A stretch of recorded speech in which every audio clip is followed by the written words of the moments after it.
Hi, everyone. Thanks for that lovely introduction. You know who I am. My name is Ahmed. I am the Senior Vice President of EB-5AN. My background is as an attorney. I've helped a lot of people over the years, not just go through the EB-5 program, but also through every other immigration program you could think of, all the different letters, H, F, L, E, etc., in the U.S. By now in the afternoon, you probably know what EB-5 is. You've probably heard at least a few companies tell you what their projects look like. I'm gonna take a slightly different approach. I think as EB-5 advisors, what we always try to tell investors is when you come to us and they're asking, what sets you apart? Well, we're trying to advise you, and we're gonna take you through the process of not just looking at our projects, right? But understanding how they fit into your life and into your goals. So today I'm going to take you into a little sneak peek of that, and usually the first question I get asked is, okay, what is rural, what is urban TEA, and how can I use those to my advantage, okay? You're probably going to see those terms floating out a lot. Our company has projects in both.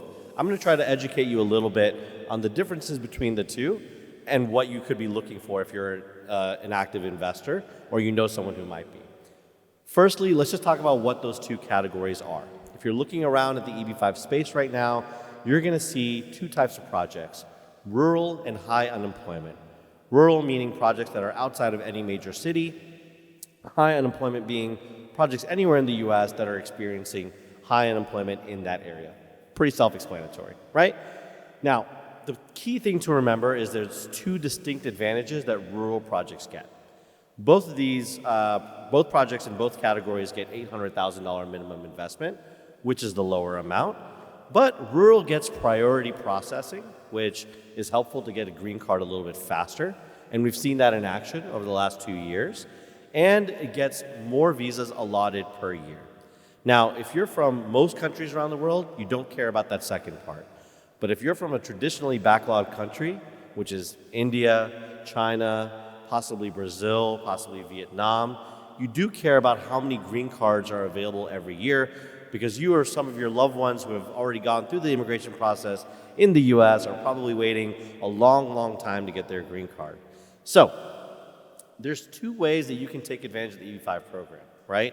One is, let's say you're here in Dubai, you're not in a rush to get to the US, you can file from here in Dubai and it will take X amount of time to get to the US with a green card in hand. Or let's say you have a son or daughter or both that are in the United States right now, they're studying in college, they're already present in the US, they want to just stay there, they don't want to come back to Dubai and apply from here. They can do what's called an adjustment of status from within the US. And both of these options are available regardless of which project type you choose. Okay? And the last thing I'll talk about is EB-5 is always changing, right? I've been in this industry for 12 years. I've now seen every which way that this industry can go, all right? So it's always important to stay abreast of what's going on and how the industry continues to evolve. Right now, we're kind of in a nice area where you don't have to worry about the program changing until 2027. I say that like it's far away. It's only 2 years away at this point, but you're in a window of opportunity right now, okay? All right, so now that we know what those two are, what does it mean to invest in one versus the other, okay? So when you're going into a rural project, I already mentioned the two big advantages. One, you have priority processing. Now, that's not defined by the US government, right? They just throw a big word at you and say priority, and hopefully that motivates you into buying their product. But now we're about 3 years in, we'll say 2 years, into the RIA, the Reform and Integrity Act, the current rules, and we've seen that play out. And the way we've seen it play out is that most rural applications are being approved in about 9 to 12 months. Some as fast as 3 months. I will say that's the outlier, right? But 9 to 12 months has become kind of the norm to receive your approval. So, how does this play out if you're thinking about doing EB-5? Well, if your priority is getting to the US as quickly as possible, if your priority is getting a green card as quickly as possible, maybe your son brought home his report card, and to your surprise, he's a genius.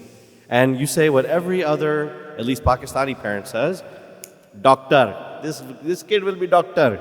Well, getting into med school can be very competitive, right? So maybe if you're doing EB-5 for your child, and the main goal is to send them to med school, suddenly having that green card becomes a huge advantage, right? So you might consider a rural TEA project because it's going to get you the green card a little bit faster, okay? But then let's look at urban TEA, because I'm acting like rural is the only choice, and that's not true, okay?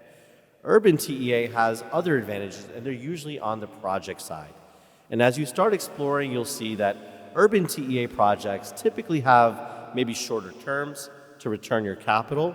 Maybe they're in regions that you're more familiar with, right? So maybe you're seeing a project in downtown Manhattan, maybe you're seeing a project in Florida, in a big city, versus a project that might be in the middle of nowhere in Idaho that you've never heard of. And maybe as for an investor, being comfortable with your investment is important. So if that's important to you, fine. Urban TEA is still an option, okay? But for that investor, they have to know, okay, it's gonna take slightly longer to get my green card.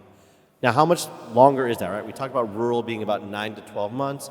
Urban TEA is not that bad. It's been about 16 to 24.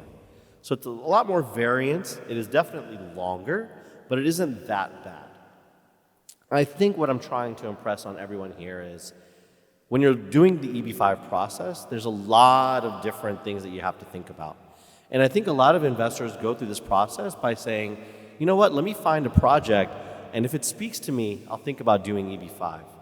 And that's actually the reverse way of how you should be doing it, okay? When you decide to do EB-5 for you and your family, you're making a significant decision financially, but also for your family overall. And the first decision you need to make is, what are our priorities? What do we care about more?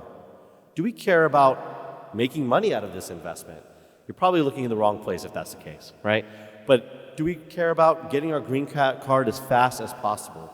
Or do we care about securing our future? Maybe 5, 6 years down the road, we're going to be ready to retire. We're done with Dubai at that time. We want to move to the United States. We're not in a rush to get our green card. And we just want to put our money into a project, let's say in New Jersey, because that's where we have family. Great. You take those priorities, you think about what's important to you, and then you look at the project that's going to match that up the best. Okay? Whoop.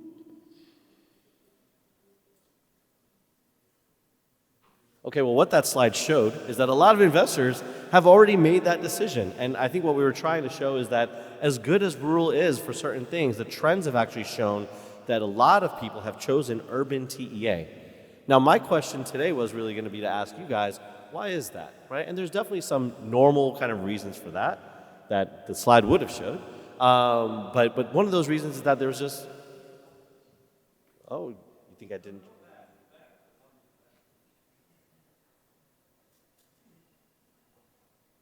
This is cutting into my 10 minutes, and I want them back.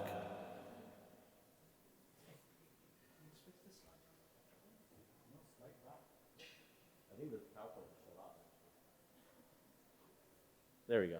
Oh, there we go. That's good. Okay, so you're seeing that there's a lot of folks who have filed, and a lot of folks from backlog countries, which is China and India, into the high unemployment urban TEA category, right? And so all this shows to me is that investors are looking for more than just speed of their green card. They're looking at other factors. They're looking at familiarity with a region, familiarity with the project, where the project is. But this has now also led to a new problem. And this is the last little tidbit that I'm going to leave you guys with today. If you're Indian or Chinese and you're looking at EB-5, you now have to worry about a backlog, right? There's so many people who have applied. The bus has kind of left the station now. And now that timeline of 9 to 12 months can be extended up to 2.5, 3 years to get your conditional green card.